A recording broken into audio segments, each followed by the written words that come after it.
जिंदा रूप में नीचे से गए परमात्मा तख्त पर विराजमान अपने ही दूसरे स्वरूप पर चंवर करने लगते हैं, जिसे देख धर्मदास जी सोचते हैं कि जिंदा महात्मा तो परमेश्वर का सेवक है।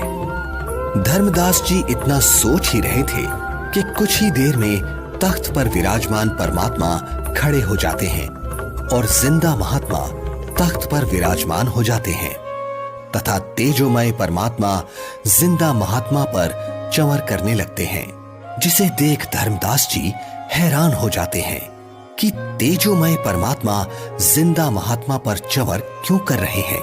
आखिर ये जिंदा महात्मा है कौन? इतने में तेजोमय शरीर वाले परमात्मा जिंदा महात्मा के शरीर में समा जाते हैं और चंवर अपने आप होने लगता है। धर्मदास, मैं ही संपूर्ण सृष्टि का रचयिता हूं। मेरा ही नाम कबीर देव है।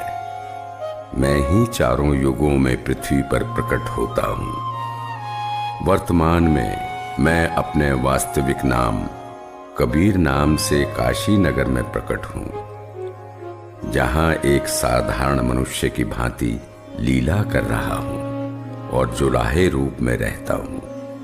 धर्मदास, काल जाल में फंसे अपने बच्चों को भक्ति का धनी बनाकर उनके इस वास्तविक घर सतलोक में वापस लाने के लिए वहां प्रकट हुआ हूं।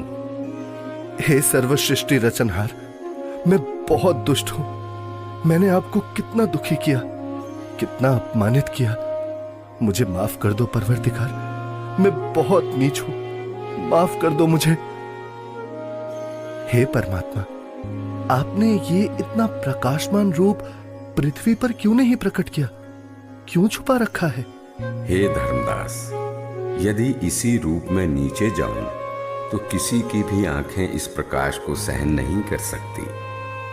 दूसरी बात, काल ब्रह्म यानी ज्योति निरंजन का डर के मारे हाल बेहाल हो जाएगा।